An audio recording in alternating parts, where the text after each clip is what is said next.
So you want to convert an old beer keg into a boiler for your home distilling, but you don't have the welding equipment or the skills needed to perform the sanitary welds? Well, stick around and I'll show you how you can do it without welding a thing.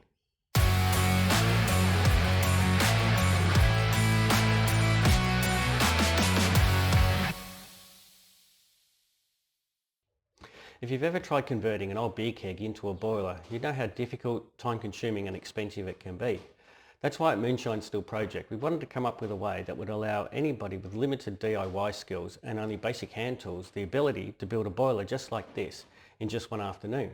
What we came up with was Convert-A-Keg, a kit which will allow you to do just that. There's a number of benefits to using this kit, but by far the biggest benefit is the fact that there's no welding required. Everything simply bolts in place using stainless steel hardware and food grade silicone gaskets. So what's in the kit? Let's have a look. The first thing we see in the kit is this gasket. It's 100% silicone, so it's ideal for the high ABV that's present in the boiler. This gasket's used to seal the column coupler to the keg. Next up, we have the 1/2-inch ball valve. This is the drain for the boiler. Goes at the front here and allows you to drain your wash after it's been run. Next up we have the 2-inch Tri Clover clamp. This goes normally on the rear of the boiler and that's where you would connect your element. Once again, it has a 100% silicone gasket on there.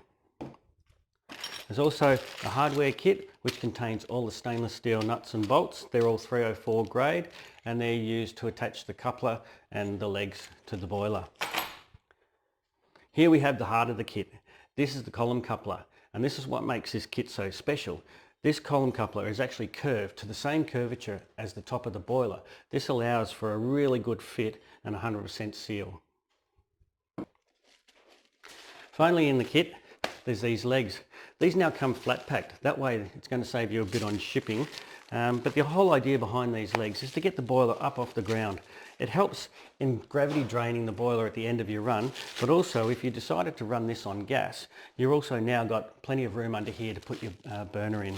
So now we've gone through the kit, let me show you just how easy it is to build one of these boilers. Before we start the build, we need to talk about safety and the PPE equipment that goes along with it. Because we're going to be dealing with sharp edges, hot steel and loud noises, we need to protect ourselves. So at a bare minimum, you're going to need quality gloves to protect your hands, obviously, earmuffs for your ears and safety glasses for your eyes. It's also a good idea if you've got steel cap shoes to wear them as well. Now that we've covered the safety equipment, let's have a look at the tools that we need for the job. So first up we need a pen. This is used to mark the location of all the components on the keg. And of course we need to measure where they are, so we need a tape measure. Next up is our drilling equipment. So we have the hole saw for putting in the heating element coupler, smaller hole saw, or you can use a step bit for putting in the drain tap, and a drill bit, 6.5mm drill bit for drilling all the holes for the mounting bolts. That's not completely necessary. You can always use the pilot drill that comes with your step drill to do that. If you don't have these tools, I'll put a link down in the description of a kit that we have that has all of this in it that you can buy from our store. Next up, we need a hammer and a center punch. Obviously we've got a center punch where all of these holes are to be drilled. A shifting spanner to hold the nuts when we tighten them up, and also the tap as well. 4mm Allen key, that's for all the Allen key bolts. Bit of tape. Now this tape is used on the top of the keg where we're going to mark it out for the coupler. This just protects the area when you're cutting this out. If you slip off onto the sealing surface, this will just protect it a little bit so that you don't damage it and cause a leak. Half-round file. This is used to file out the hole after we've roughly cut it with the angle grinder. So of course we need an angle grinder with a thin stainless steel cutting disc, and finally we need a drill. Now you notice that we're just using Ryobi. I just wanted to show you that this job is you're capable of doing this job with just entry-level tools. You don't need expensive tools for it. One other thing we might need, and this will depend on the keg, but a block of wood just to drive home the element port if it's not 100% sealed. And that's it. They're the tools that we need. So now we can get into the build. When it comes to selecting the keg for your project, pretty much any stainless steel keg is going to work. This one here, 50 litre, this one here is 30 litre. Either of these are going to work. There is one exception, however, and that's this keg here. Now this one has this pressing in the top. This pressing prevents the coupler from sitting flush against the surface. There is a workaround though, and that's to turn this either into a drain when it's upside down, or block it off using a 2-inch Tri Clover clamp and end cap. But what we can do, turn it upside down. The surface here is now flat, the same as on here, and we can use that as the top of our boiler. So once you've got your keg, what you need to do is lay out all of the components. So that's what we'll do next. When it comes to laying out the keg, I like to reference the keg as a clock face. Basically, we've got our handles here and here. So this is 3 o'clock, this is 9 o'clock. The front of the keg being 6 o'clock and the rear of the keg being 12 o'clock. Now we're going to put the drain tap at the 6 o'clock position, but as low down in the keg as possible. We're lucky on this keg, it's got a welded seam directly in the middle. So what we can do is project that point down to the bottom of the keg and put a line there. Now this is where this tap's going to go. What we're looking to do is have it as low as possible, but with the sealing surface of the tap still on the flat section through here. The keg starts to curve here, so we don't want to be down on that. We're going to be a little bit further up. So I will leave a document in the description on exactly where the components go. So now that we've got that, we turn the keg 180 degrees and we need a position for the element port. Now directly opposite, now which we're looking at the back of the keg, we come down to the bottom once again, directly opposite. We're going to want this in the flat section. So basically what you do is from the fold here, the radius here and the radius here, we go halfway between, and that becomes the point where our element port fits in. Now what I like to do with the legs is put directly in line with the port, and then the other two legs being evenly spaced around the keg. So we're looking at about there and there. It's not super critical. You can measure it and get these dimensions perfect, but it's not super critical. The reason I put the two legs at the front like this is that when you're draining the boiler, if for instance you don't get the last little drips out, you can quite easily tilt it over. That's the only reason. I now have the position of the legs, the element port and the drain in place. So it's time to move on to the coupler. Before we mark the position of the coupler, I just like to take some masking tape and put on the surface here. The reason behind that is that we're going to be using an angle grinder to cut the opening for the coupler on here. If the angle grinder skips across the surface, it can damage the surface and resulting in the seal not sealing properly. So we just put down a bit of tape just to prevent that from happening.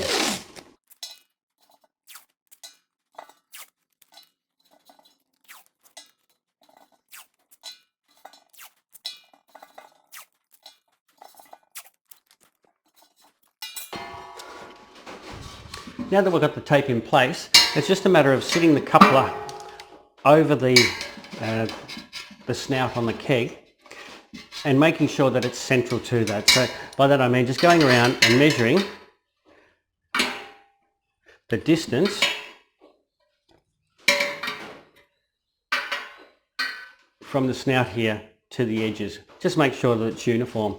We need to make sure that it's as close as possible, because if this is off center, what it will do, it will put the column off center. So spending some time to get this right is pretty important. Once you've got that central, we need to mark the inside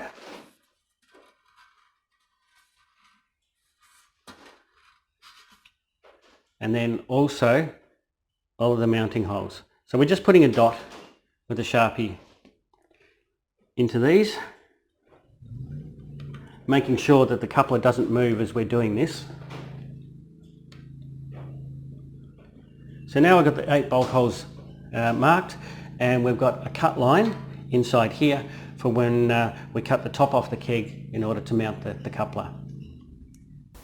It's the next day now, as I had to stop filming yesterday due to a massive storm that came through, but that's just Melbourne weather for you.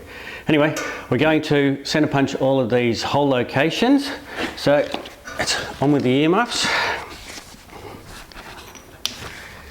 and centre punch these holes.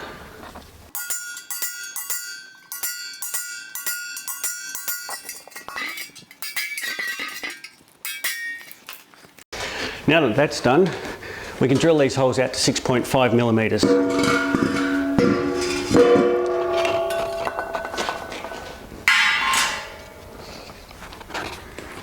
It's always a good idea to wear safety glasses and gloves. We're dealing with hot metal here. And it's also a good idea to just use some lubricant.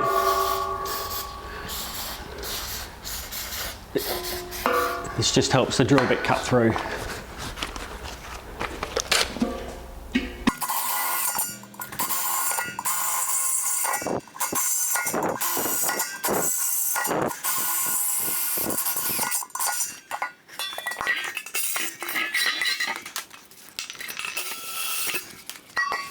And there we have it, all the pilot holes are now drilled. Next step will be to cut out the top of the keg to fit the coupler, drilling the drain port and the element port holes. When it comes to cutting out the top of the keg, there's a couple ways of doing it. One is you can use an angle grinder, the other is a jigsaw with a metal cutting blade. I prefer the angle grinder, so that's what we're going to do today.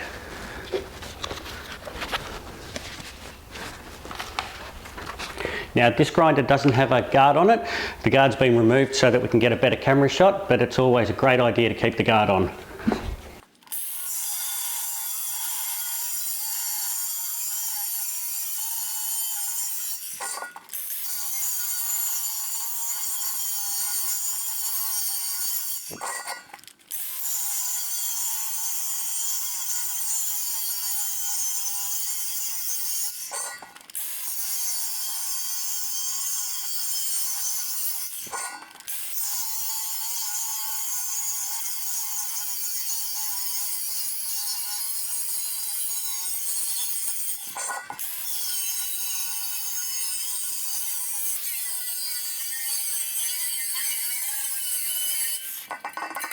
And there we have it. We've now cut the top out of the keg, and we'll move on to the hole for the element port.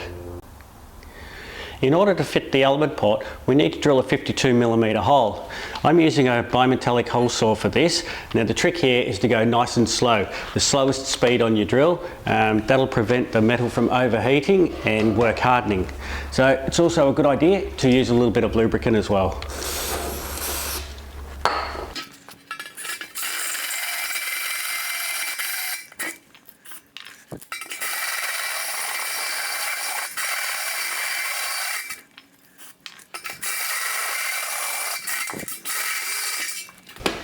And there you have it, our 52mm hole is now drilled.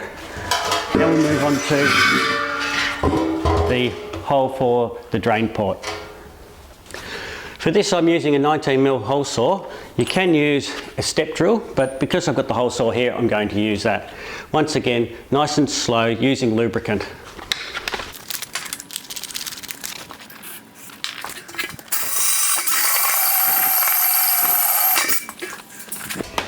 And just like that, now we've got all the holes drilled. So we'll move on to deburring them with the file. When it comes to deburring all the holes, if you've got access to something like this, a die grinder with a flap wheel on it, that's going to speed up the process, but it's not necessary. You can just get away with a file.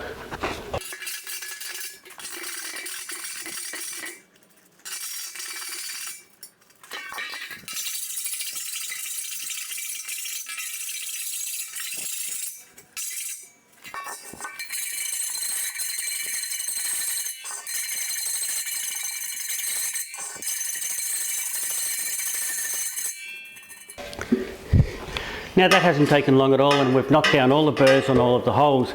So now we can move on to mounting the components into the keg. So the first component we're going to install is the column coupler. Start by positioning the silicone gasket over the holes, setting the coupler on top of that over the holes, and then using the hardware that's provided in the kit, with the bolts coming from the outside through.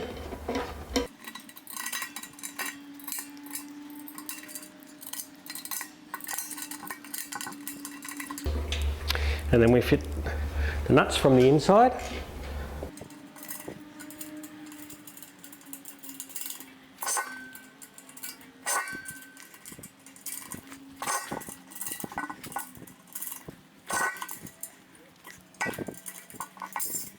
And then we just go ahead and tighten those down using the spanner on the inside and the Allen key on the outside.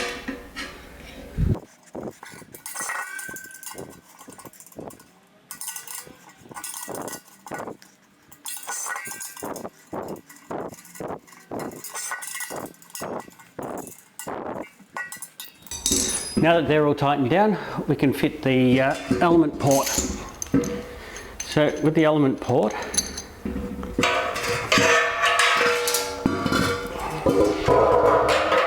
place that in there. Now there is a curvature to the keg, so it's not going to sit 100% flat, but this stainless steel will move a little bit. Failing that, if you can't get it to move enough to tighten it down, take the O-ring off, sit this in here, put your block of wood over there and just give it a light tap. It doesn't take much at all, just a light tap, and that will then close up the gaps on the side here. But 9 times out of 10 these will seal up. So put the seal back on.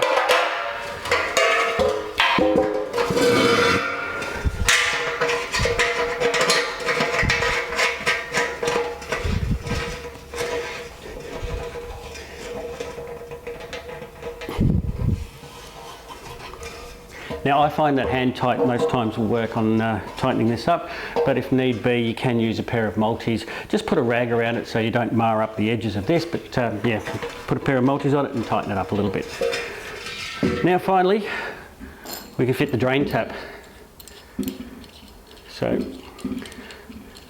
the 19mm hole that I've drilled here is a snug fit for this tap, so we're just going to wind it in.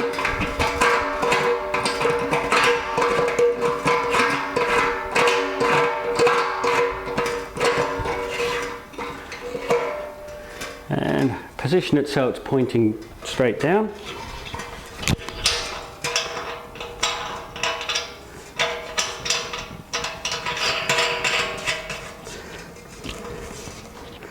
Now the nut's gone on from the inside and we can tighten that up.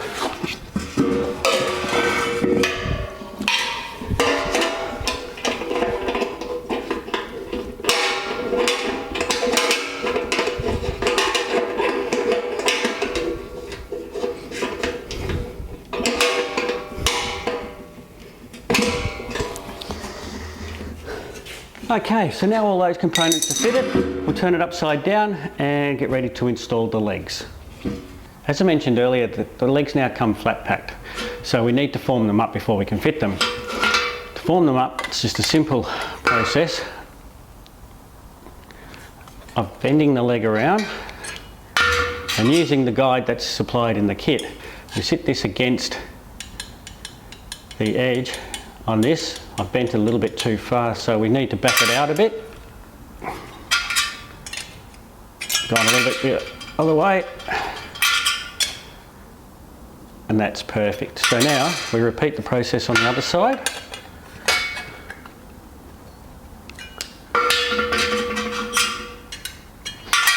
A lot more on that one.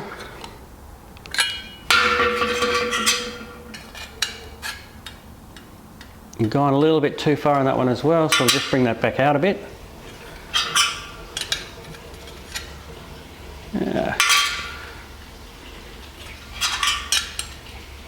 And that's perfect. So now we just bend out the top flanges. There's no set amount for these.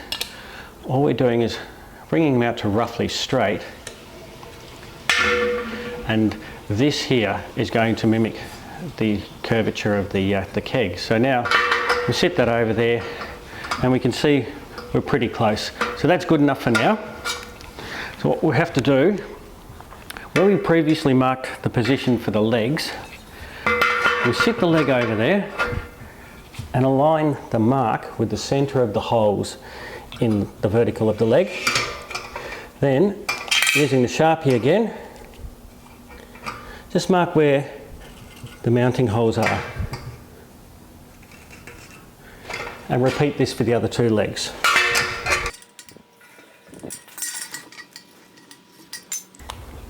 I can now go ahead and centre punch those hole locations, drill them out to 6.5 millimetres and mount the legs up.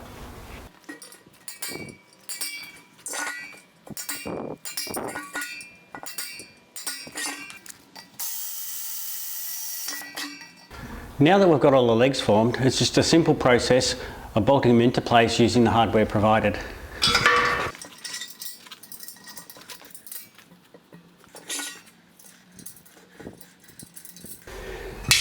So now just tighten those up and repeat for the other two legs, and then we can stand it up on its feet.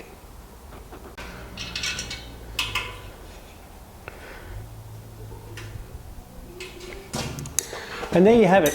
We've successfully converted an old beer keg into a boiler for your distilling. There's only a couple of things left to do now. One is make sure that you clean all of the swarf out from inside. You don't want that getting into your distilling. And then there's one other decision to make. You can leave this rim like it is, or you can cut it down like this. This just gives you visual access to the base of your column and makes it easier too to tighten up the clamp when you're putting your column on. You could even do something like this where it's been cut down and just has the two handles. But that's personal preference. It works perfectly fine like this. But that's it. That's how you convert a keg.